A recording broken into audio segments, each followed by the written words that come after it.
Hi friends, mutton soup யாரெல்லாம் எடுத்துக்கலாம், யாரெல்லாம் அவாய்ட் பண்ணலாம் அப்படிங்கிறத பார்க்கலாம். மட்டன் சூப்பில் ஹை குவாலிட்டி ப்ரோட்டீன் இருக்கிறதால குழந்தைங்க வளர்ச்சிக்கு ரொம்பவுமே நல்லது.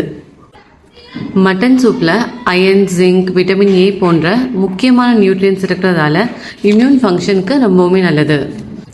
ஃபீவர், காஃப், கோல்ட் டைமில் தாராளமாகவே எடுத்துக்கலாம். உடம்புக்கு ஒரு நல்ல புத்துணர்ச்சி கொடுக்கும். நம்ம உடம்புல ஒவ்வொரு டிஷ்யூ அண்ட் போன்ஸ்க்கு கொலாஜன் தேவைப்படும். ஸோ கொலாஜன் என்ஹான்ஸ்மெண்ட்க்கு ரொம்பவுமே நல்லாயிருக்கும். அதுபோல் கை கால் வலி,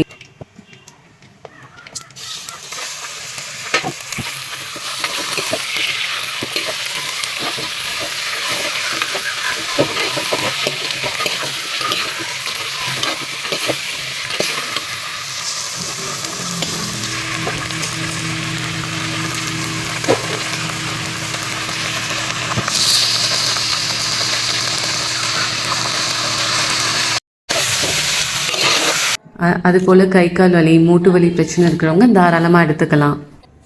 ரொம்ப நல்லதாகவே இருந்தாலும் ஒரு அளவாக எடுக்கிறது தான் நல்லது. அதனால வாரத்தில் ஒரு நாள் இல்லைன்னா 2 நாள் தாராளமாக எல்லாருமே மட்டன் சூப் எடுத்துக்கலாம். மட்டன் சூப்பில் ஃபேட் அதிகமாக இருக்கிறனால கொலஸ்ட்ரால் அதிகம் உள்ளவங்க இதை அவாய்ட் பண்ணுறது நல்லது. அக்கேஷ்னலாக ஒரு லிமிட்டாக கொஞ்சமாக எடுத்துக்கலாம். அதுபோல் லேட் நைட்டில் மட்டன் சூப் குடிக்கிறத அவாய்ட் பண்ணலாம். ஏன்னா டைஜஷன் பிரச்சனை